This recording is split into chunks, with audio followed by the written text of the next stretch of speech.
होली की आत्मा।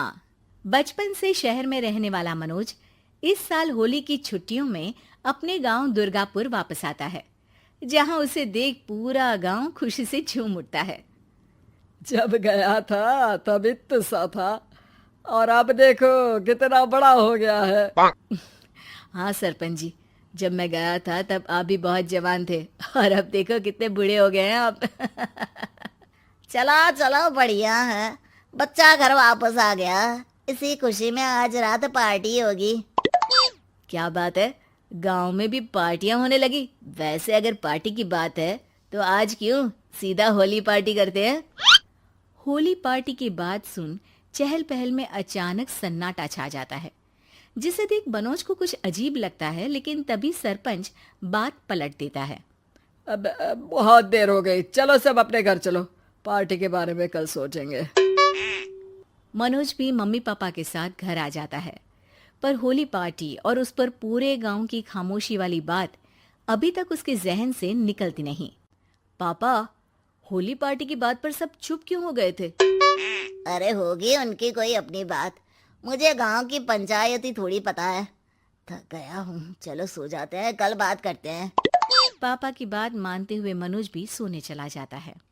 आज तो छुपा लिया, लेकिन हफ्ते बाद जब होली का दिन आएगा तब इसे कैसे रोकोगे?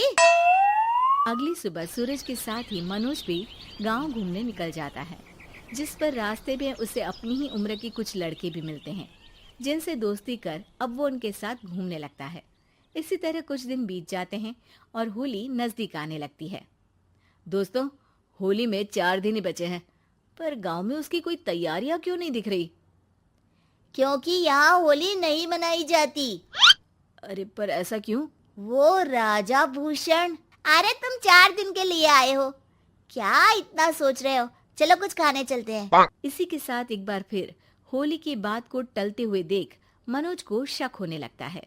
वो घर पहुंचते ही इंटरनेट पर अपने गांव और राजा भूषण के बारे में जानकारी निकालने लगता है। क्या? मुझे आज तक ये नहीं पता था। ऐसा कैसे? किसी ने मुझे कुछ बताया क्यों नहीं? सारी जानकारी लेने के बाद मनोज गांव वालों या अपने मम्मी पापा से कुछ पूछे बिना खुद ही उसकी सच्चाई के बारे में छानबीन करने लगता है, जिसके चलते वो राजा भूषण की हवेली में पहुंचता है। वाह, क्या हवेली है यार। पर क्या यहाँ सच में कोई भूत है? हेलो भूत जी, कोई है क्या? हम इस साल गांव में होली सेलिब्रेट कर रहे हैं, क्या आप उस पर थोड़ा इंटरव्यू देंगे? मनोज के ऐसा बोलते ही गांव में तूफान उठ जाता है और हवेली में रखी सारी चीजें हिलने लगती है। एक अदृश्य शक्ति मनोज को धक्का देकर हवेली से बाहर निकाल दरवाजा बंद कर लेती है। ये सब देख मनोज हैरान रह जाता है। क्या अभी मुझे हवा ने धक्का देकर बाहर निकाल दिया? मेरे होते हुए इस गांव में कभी होली नहीं बन सकती, इसलिए दोबारा ऐसी कोशिश भी मत करना, अंजाम बुरा होगा। आवाज सुन मनोज हैरानी से इधर उधर देखने लगता है, पर उसे कोई दिखाई नहीं देता। वो गांव वापस आ जाता है, जहां तूफान की वजह से सब कुछ तहस महस हो चुका होता है। आखिर ये तूफान आया कैसे? ना ऐसा कोई मौसम था और ना ही हमने होली का त्योहार मनाने की बात की थी। सरपंच की बात पर कोई रिएक्शन दिए बिना मनोज चुपचाप अपने घर चला जाता है। इस तरह देखते ही देखते होली का दिन भी आ जाता है और मनोज रंग लेकर गांव में निकल जाता है, लेकिन गांव पूरी तरह खाली होता है। अरे त्योहार का दिन है, धूमधाम की जगह मातम क्यों मनाया हुआ है? मनोज की आवाज सुन सब अपने घर की खिड़कियां खोल के घर के अंदर से ही उसे वापस जाने के लिए कहने लगते हैं, पर वो किसी की नहीं सुनता। तुझे पहले भी समझाया था, अगर होली खेलने की कोशिश भी की तो अच्छा नहीं होगा। अरे बात मान लो बेटा, तुम्हें सच नहीं पता। मुझे सब पता है। सालों पहले इस राजा ने एक अंधविश्वास फैलाया और आप लोग आज तक उसे मानते आ रहे हो। अरे बेटा, जब तुम पैदा भी नहीं हुए थे उससे भी बहुत पहले से इस गांव पर होली का श्राप है। अगर गांव में होली का त्योहार मनाया जाता है तो प्रलय आना पक्की बात होती है। राजा भूषण इस सब में नहीं मानते थे और त्योहार मनाने लगे, जिसके चलते होली वाले ही दिन पहले उनके बेटे की और फिर उनकी मृत्यु हो गई।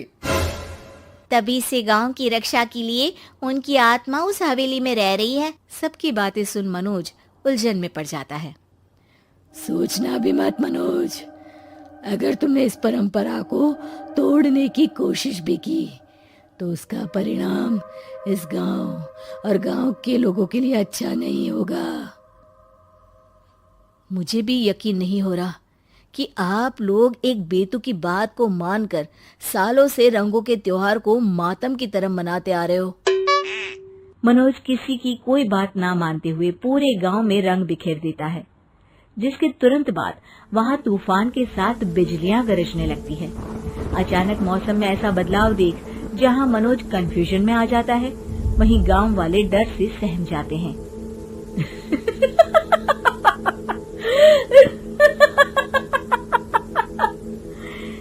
इस लड़के ने हमारे जैसे सिर्फ अपने स्वार्थ के लिए नहीं बल्कि पूरे गांव की खुशियों के लिए यहाँ होली मनाई है, जिस वजह से अब इस गांव पर होली का श्राप टूटता है। ऐसा बोलकर राजा का भूत वहां से गायब हो जाता है, जिसके बाद गांव के लोग धूमधाम से होली मनाते हैं। खुशियों के रंग गांव में बिखरे ही होते हैं कि अगली सुबह अचानक मनोज कहीं गायब हो जाता है और एक बार फिर गांव में होली का नया राज शुरू हो जाता है।